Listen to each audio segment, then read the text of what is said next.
सर्वांची प्रथमतः दिलगिरी व्यक्त करतो। सभेला खूप असा उशीर या ठिकाणी झालाय आणि आपल्याला खरं तर पडळकर साहेबांचे विचार या ठिकाणी ऐकायचे आहे। आजच्या या प्रचार सभेचे अध्यक्ष माननीय बाळासाहेब खिमनर साहेब, महाराष्ट्रातलं एक संघर्षशील नेतृत्व, एक चळवळीचं नेतृत्व, एक स्पष्ट वक्ता, एक धाडसी माणूस आणि या महाराष्ट्राला हवा हवा असं वाटणारं नेतृत्व आणि जो बारामतीत जाऊन शरद पवारांना धडक देतो असा धडक देणारा नेता खरं तर आपल्याला या ठिकाणी संबोधित करणार आहे। आणि म्हणून या ठिकाणी मी एक 2च मिनिटात माझं वक्तव्य संपवणार आहे।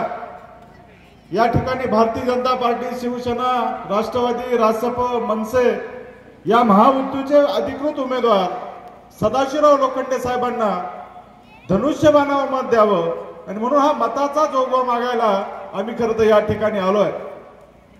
आपले देशाचे पंतप्रधान माननीय नरेंद्र मोदींनी आम्हाला काल रात्री ऑनलाईन मीटिंगला सगळ्या कार्यकर्त्यांना सांगितलंय, प्रत्येक सभेत ते सांगतात का माझा घरोघर माझा नमस्कार सांगा, ज्या ज्या गावात जा, ज्या वाड्यावर जा, ज्या पाड्यावर जा, त्यांना माझा नमस्कार सांगा। आणि म्हणून परवाची मी एक गोष्ट या ठिकाणी सांगणार आहे। परवा नगरच्या सभेत नरेंद्रभाई मोदींनी, खरं तर नरेंद्र मोदी नुसते हे देशाचे नेते राहिले नाही, विश्व नेता म्हणून नरेंद्र मोदींना आज गौरवलं जातं। ते का गौरवलं जातं तर तुमच्या एका मतामध्ये तेवढी ताकद आहे। आणि म्हणून विश्व नेता असलेले नरेंद्र मोदी परवा नगरच्या सभेत या अहमदनगरचा उल्लेख अहिल्यानगर असा केला आणि अहिल्यानगर हे जे नाव, जे क्रांती या जिल्ह्याची झाली आणि अहिल्यानगर ज्यांच्यामुळे झालं ते वक्ते आणि ते नेते आपल्याला संबोधित करायला आले। खरं तर गोपीचंद पडळकर आम्ही लहानपणापासून पाहतो, ते तरुण असल्यापासून आमचं त्यांचं राजकारण आम्ही पाहतोय, कधी कधी सोशल मीडियावर पाहतोय। हा माणूस समाजासाठी 24 तास खरं तर फिरतोय, संघर्ष करतोय, बेधडक फिरतोय आणि अशाच करत असताना या अहिल्यादेवींचं जन्मगाव असणाऱ्या सोंडी गावात ज्या अहिल्याबाई होळकरांचा जन्म झाला त्या अहिल्याबाई होळकरांची महती देशाला माहीत आहे। या अहिल्याबाई होळकरांचं काम, त्यांचं खरं तर त्यांनी केलेले युद्ध या देशाला माहिती आहे। आणि या नगर जिल्ह्याचं नाव अहिल्यानगर करायचा, जेव्हा इतिहासाची नोंद केली जाईल तेव्हा गोपीचंद पडळकरांचं नाव त्या ठिकाणी नोंदवलं जाईल। साधी बाब नाही मित्रांनो, एखाद्या गल्लीचं नाव तुम्हाला बदलता येऊ शकत नाही, गावाचं नाव बदलता येऊ शकत नाही, एका पूर्ण जिल्ह्याचं नामांतर करणे इतकी सोपी बाब नाही। आणि म्हणून धनगर समाजाला दिलेला न्याय आहे त्या भारतीय जनता पार्टी शिवसेनेच्या सरकारने या समाजाला न्याय दिला, पडळकरांच्या मागणीला न्याय दिला आणि तेच पडळकर आज या ठिकाणी तुम्हाला संबोधित करायला आला। मी 2च गोष्टी या ठिकाणी सांगणार आहे। 13 तारखेची निवडणूक ही ग्रामपंचायतची निवडणूक नाही, ही सोसायटीची निवडणूक नाही, ही दुटीची निवडणूक नाही, ही जिल्हा परिषदची निवडणूक नाही आणि पंचायत समितीची निवडणूक नाही मित्रांनो, ही देशाची निवडणूक आहे। देशाचं भवितव्य कोणाच्या हातात द्यायची त्याची निवडणूक आहे। 10 वर्ष तुम्ही आम्ही पाहतोय, मागच्या 2019ला आपण मत दिलं त्याच्यात आपण समाधानी झालो, 2014ला आपण मत दिलं त्याच्यात आपण समाधानी झालो। या ठिकाणी वारकरी संप्रदायाचे लोक बसले, तुमचं मत वाया गेलं नाही। तुम्ही नरेंद्र मोदींनी 2019ला सांगितलं तुमचं एक मत मी तुम्हाला राम मंदिर बांधून दाखवतो, अरे आपल्या एका मताने या देशातलं राम मंदिर झालं। ज्या राम मंदिरासाठी या देशात, खरं या देशात हिंदू संस्कृतीत हा देश रामाला आपला मानबिंदू मानतो। 500 वर्षापासून ज्या रामाचा जन्म ज्या अयोध्येत झाला तिथं बाबरी मस्जिद बांधली गेली। 500 वर्ष संघर्ष झाला, कार सेवा निघाल्या, चळवळी झाल्या, संघर्ष झाले, अनेक कारसेवकांची आहुती झाली, अनेक कार्यकर्ते, अनेक कारसेवकांचे देशोधडीला लागले, अनेकांचे प्राण गेले। 500 वर्ष हा देशात संघर्ष चालला होता। आपल्याला वाटलं का या राम मंदिर कधी होईल? नरेंद्र मोदींनी राम मंदिर बांधून दाखवलं, नुसतं बांधून नाही दाखवलं मित्रांनो, जगात त्या दिवशी त्या 22 जानेवारीला दिवाळी साजरी केली आणि आता मागच्या महिन्यात रामनवमी झाली। तुम्ही आम्ही टीव्हीला पाहिलं असेल, अरे राम मंदिरातलं अयोध्येचं जे राम मंदिर आहे ते एक वेगळाच नमुना आहे, आध्यात्मिक आणि विज्ञानाचा एक संगोप त्या ठिकाणी झालेला आहे। आणि म्हणून या देशात अयोध्येचं राम मंदिर प्रत्येकानं पाहावं। मागच्या महिन्याच्या रामनवमीला 5 मिनिटासाठी सूर्याचे किरण त्या रामलल्लाच्या मस्तकावर येतात आणि किरणांचा तिलक त्या राम प्रभूवर पडला जातो आणि हे फक्त रामनवमीच्याच दिवशी होतं, इतर कोणत्याही दिवशी होणार नाही। म्हणून आध्यात्मिक आणि विज्ञानाचा त्या ठिकाणी मिलाप करून इतकं अद्यावत मंदिर त्या ठिकाणी बांधलंय। नरेंद्र मोदी ज्या दिवशी पंतप्रधान झाले लोक सांगतात पडळकर साहेब आमच्याकडे एक भूमिका, दोन गोष्टींचा खूप अपप्रचार केला. एक अपप्रचार केला, उमेदवार दिसले नाही. मी तुम्हाला सांगतो, उमेदवार प्रत्येक गावोगाव गेले, प्रत्येक तालुक्यात गेले, पण लोकसभेचा इतके मोठी गावं असतात. बरं, उमेदवार तुम्हाला दिसले नाही, तर समोरचे उमेदवार जे भाऊसाहेब कांबळे, आमच्या अकोल्याला तर 31,000चं त्यांना लीड दिलं होतं. ते भाऊसाहेब कांबळे किती वेळा साकूरला आले, ते भाऊसाहेब कांबळे किती वेळा संगमनेरला आले. आणि म्हणून हा अपप्रचार कोण करतं माहितीये का? ज्यांनी लोखंडे साहेबांना मतच दिलं नाही, जे आपल्या विरोधात आहे, ते लोक अपप्रचार करतात. लोखंडे साहेब आले नाही, आणि म्हणून आम्ही मागच्या वेळेस लोखंडे साहेब म्हणून मतदान केलं नाही. आम्ही मतदान केलं नरेंद्र मोदींसाठी. हा देश सुरक्षित कोणाच्या हातात राहील त्यासाठी आम्ही या ठिकाणी मतदान केलंय. या तारखेला आपल्याला, या 13 तारखेला मतदान करायचंय. दोन राजकीय प्रवाह आहे मित्रांनो. नरेंद्र मोदी मतं मागतायत देशात देश चालवण्यासाठी, आणि राहुल गांधींची काँग्रेस आघाडी मतं मागतात घराण्यासाठी. आणि म्हणून 13 तारखेला आपण धनुष्यबाणाला मत दिलं तर ते नरेंद्र मोदींना जाणार आहे, आणि तुम्ही जर भाऊसाहेब वागचौरेला मत दिलं तर ते राहुल गांधीला जाणार आहे. खरं तर त्या काँग्रेस आघाडीचा अजून नेता ठरला नाही. भारतीय जनता पार्टी महायुतीनं पंतप्रधानांचे उमेदवार ठरवले, काँग्रेस आघाडीकडे अजून नेता ठरला नाही. आणि म्हणून आमच्याकडं नेता आहे, नियत आहे आणि नीती आहे. म्हणून या तिन्ही गोष्टींचा संकल्प ह्या भारतीय जनता पार्टी आणि महायुतीच्या सरकारकडे आहे. आणि म्हणून नरेंद्र मोदींना आपल्याला काय हातकर बळकट करायचं. अरे जगात भारताचा हा बलशाली भारत बनवण्याचं स्वप्न नरेंद्र मोदी पाहतात. आज बघा, जगात नरेंद्र मोदींना बोलवलं जातं. ज्या देशाने व्हिसा नाकारला होता त्या देशात नरेंद्र मोदींना बोलवतात. त्या देशात त्यांना पायघड्या घातल्या जातात. त्या देशात कॉरिडॉर मध्ये नरेंद्र मोदींचं तिकटाव भाषण ऐकायला लोक येतात. काल युक्रेन रशियाचं युद्ध झालं, भारताचे विद्यार्थी त्या ठिकाणी अडकले, आणि आता लोक आपले कसे भारतात येणार. तर भारतातल्या सगळ्या नागरिकांना युक्रेन मधल्या नरेंद्र मोदींनी आवाहन केलं, तुम्ही घाबरू नका, तुम्ही या नरेंद्र मोदींच्या देशातले लोक आहात, तुमच्या केसाला धक्का लावणार नाही, तुम्हाला आम्हाला अभिमान वाटावा अशी घटना घडली. आणि युक्रेन मध्ये माणूस बाहेर पडला तर गोळी मारायचे, त्या ठिकाणी मारून टाकलं जायचं. आपल्या देशातल्या विद्यार्थ्यांना, नागरिकांना मोदींनी आवाहन केलं, तुम्ही फक्त भारताचा तिरंगा हातात धरा आणि खुशाल एअरपोर्टवर या, तुमच्या केसाला धक्का लागणार नाही. मित्र, आपले लोक सुखरूप आले. त्या आपल्या भारताच्या विद्यार्थ्यांबरोबर 2-3 पाकिस्तानचे विद्यार्थी होते.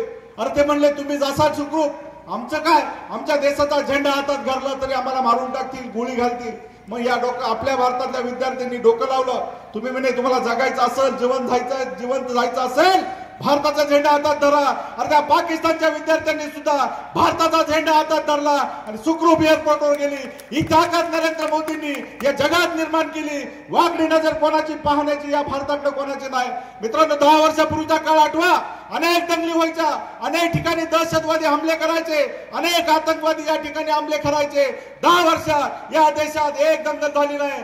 10 वर्षात एका आतंकवाद्याने या ठिकाणी हमला केला नाही. ही ताकद नरेंद्र मोदी आहे. आणि मग देव देश आणि धर्मासाठी ज्या माणसाने खरं तर आपल्या हातात या ठिकाणी कार्य घेतलंय, त्यांचे हात आपल्याला बळकट करायचे. आणि देशाची निवडणूक आहे. काँग्रेसच्या काळ त्या सॅम पित्रोदा म्हटला, काँग्रेसचं सरकार आलं तर या देशातल्या प्रत्येक नागरिकाची 55% इस्टेट सरकार जमा करणार आहे. तुम्ही बारीक वाचा, तुम्हाला आंतरराष्ट्रीय धोरण आपण ग्रामीण भागातले लोक पाहत नाही. आंतरराष्ट्रीय धोरणं असू देत, आर्थिक धोरणं असू देत, याच्यावर सुद्धा अभ्यास बसला पाहिजे. नुसता कांद्यावर पायाजवळ पाहू नका, नुसतं दुधासाठी पायाजवळ पाहू नका. ही पुढची पिढी, ही देशाची पिढी, हा देश आर्थिक संकट. अरे बाकीचे लोक सगळे, बाकीचे देश आज भिकदड लागले, खायला मुश्किल झाले. पाकिस्तान मध्ये हाल चालू आहे. म्हणून या ठिकाणी हा देश एका सुरक्षित माणसाच्या हातात आहे. हा देश आपल्याला महासत्ता पुन्हा बनवायचा असेल, तुमच्या पिढीचं भवितव्य पुन्हा चांगलं घडवायचं असेल तर दुधाचा बाजारभावाचा फार विचार करू नका. कांद्याच्या बाजारभावाचा ठीक आहे, तुमच्या कष्टाचा आहे ते आहे, परंतु लोक अपप्रचार करतात. कांद्याला 2100-2200 बाजार असतात. हे कोणत्या सरकारला वाटतं आपला परफॉर्मन्स कमी असावा. आणि म्हणून या देशातल्या पहिल्यांदी क्रांती झाली. या शेतकऱ्याला कधी वाटलं होतं का आपल्याला पेन्शन मिळेल? 72,000 कोटी रुपये या शेतकऱ्यांना पेन्शन चालू आहे. आणि ही निवडणुकीपुरते नाही, हे शेतकरी आहे तोपर्यंत हे चालणार आहे. हा चंद्र सूर्य तारे आहे तोपर्यंत तुम्हाला पेन्शन चालणार आहे शेतकरी वर्गाला. म्हणून अशा चांगल्या नेत्याला आपण मतदान करा. खरं तर म्हणून मगाशी चेतन लोखंडेंनी सांगितलं, मुख्यमंत्री देवेंद्र फडणवीस, उपमुख्यमंत्री आणि मुख्यमंत्री एकनाथराव शिंदे साहेब यांचा एक ड्रीम प्रोजेक्ट आहे. 300 कोटी रुपये त्याला बजेटला सर्वेला झाले. मी अकोला तालुक्यात राहतो, आमच्याकडे पश्चिम रांगा आहे, पश्चिम पर्वताच्या रांगा आहे. आणि म्हणून इतका मोठा आमचा 60-70 किलोमीटरच्या अशा पर्वत रांगा आहे. त्याच्यावर जे पाणी पडतं ते काही पाणी खाली येतं, अर्ध पाणी तिकडं त्या पश्चिमेला जातं ते समुद्राला जाऊन मिळतं ना, त्याला शेतीचा उपयोग होत ना तिकडे बंधारे भरत. आणि म्हणून आता सर्वे चालू आहे, आमच्या सगळ्या डोंगरांवर सर्वे शासनाने केलाय. ते पाणी आपल्याला या पूर्वेकडे वळवायचंय. ते करत असताना ही मुळा निश्चित बारामाही होईल, हा पठार भाग निश्चित सुजलाम सुफलाम होईल, ही तुम्हाला मी खात्री देतो. कारण त्यावर खूप मोठं काम चालू आहे. देवेंद्र फडणवीसांनी या आपला त्या नद्या जोड प्रकरणात हा विषय घेतलेला आहे. आणि म्हणून मी या साकूरच्या विशेष करून पठार भागाच्या लोकांना विनंती करणार आहे की नरेंद्र मोदींसाठी खरं तुमच्या गावात एखादा मिलिटरीवाला असाल ना, त्याला विचारावं, या नरेंद्र मोदींनी 9 वर्ष झाले पंतप्रधान झाले, एक दिवस सुट्टी घेतली नाही. हेच नरेंद्र मोदी पंतप्रधान व्हायच्या आधी 13 वर्ष गुजरातचे मुख्यमंत्री होते, एक दिवस सुट्टी घेतली नाही. मगाशी कोणीतरी घराणेशाहीचं या ठिकाणी सांगितलं, नरेंद्र मोदींचा भावाने पंतप्रधान निवास पाहिलं नाही, त्यांच्या कुटुंबातल्या कोणत्याही माणसांनी खरं तर या ठिकाणी पंतप्रधान निवास पाहिलं नाही, मुख्यमंत्री निवास पाहिलं नाही. एक दिवस पंतप्रधानांनी सुट्टी घेतली नाही. मी खरं तर त्यांच्या आईच्या अंत्यविधीची गोष्ट सांगणार आहे. त्यांच्या आई खरं तर एक्सपायर झाल्या, नरेंद्र मोदी दिल्लीतून आले आणि एकच तास भरात थांबले. खरं तर या देशाचा हा महासत्ता असलेला महान नेता नरेंद्र मोदींनी ठरवलं असतं आईच्या अंत्ययात्रेचा इव्हेंट करायचा. अरे जगातले राष्ट्राध्यक्ष आले असते, या देशातले अनेक मुख्यमंत्री मंत्रिमंडळ त्या ठिकाणी गेलं असतं, परंतु एकदम साधी सुद्धा पद्धतीने त्यांनी ती अंत्ययात्रा नेली. त्या नगरपालिकेची एक अशी शेव आईनी होती, तिचे दरवाजे सुद्धा गंजलेले होते. आणि अशी बिघडलेली ती शेववाहिनी, तिच्यात आईचा मृतदेह ठेवला. नरेंद्र मोदी एका बाकावर बसले, त्या गाडीत दुसऱ्या बाकावर त्यांचे भाऊ बसले आणि अंत्ययात्रा निघाली. स्मशानभूमीत दिले, अग्निडाग आईला दिला. एकच तास त्या ठिकाणी नरेंद्र मोदी थांबले आणि 4 वाजता कलकत्त्याच्या एका उद्घाटनाला गेले. पुन्हा 8 वाजता आपल्या पंतप्रधान कार्यालयात कामकाज सुरू केलं. या देशासाठी समर्पित जीवन जगणारे नरेंद्र मोदी, या 10 वर्षात एकही भ्रष्टाचार आरोप न झालेले नरेंद्र मोदी. पूर्वीच्या काळात भ्रष्टाचाराचे रोज आरोप व्हायचे, पेपरला यायचं, टीव्हीला यायचं. 10 वर्षात नरेंद्र मोदींवर एक सुद्धा आरोप मित्रांनो झाला नाही. आणि म्हणून असा पारदर्शक दूरदृष्टी असलेला नेता, त्याच्या ताब्यात हा देश द्यायचा आहे. आणि म्हणून लोखंडे साहेबांवर राग काढू नका. माझी आई नेहमी म्हणती, भाजी आणली असू दे नाही तर खारट असू दे, ताटावर राग काढू नको. तसं मी या सगळ्या मतदारांना विनंती करणार आहे, तुम्हाला लोखंडे साहेब आवडू न आवडो, लोखंडे साहेबांचा राग असू न असू, तुम्ही या नरेंद्र मोदींवर राग काढू नका. आणि मग देशाचं भवितव्य आपल्याला चांगलं घडवायचंय. यासाठी 13 तारखेला कमळाचं बटन, आपलं धनुष्यबाणाचं बटन दाबून मोदी साहेबांचे हात बळकट करा, शिंदे साहेबांचे हात बळकट करा. महाराष्ट्रातून जास्तीत जास्त खासदार जाणार आहे. आणि म्हणून सध्या आणि सबुरीचा सल्ला घेऊन या शिर्डीचा सुद्धा खासदार नरेंद्र मोदींच्या त्या संसदेत हात वर करायलासाठी आपल्याला पाहिजे. कुणीतरी सांगतं अरे संविधान धोक्यात आणलं, अजिबात झूट आहे.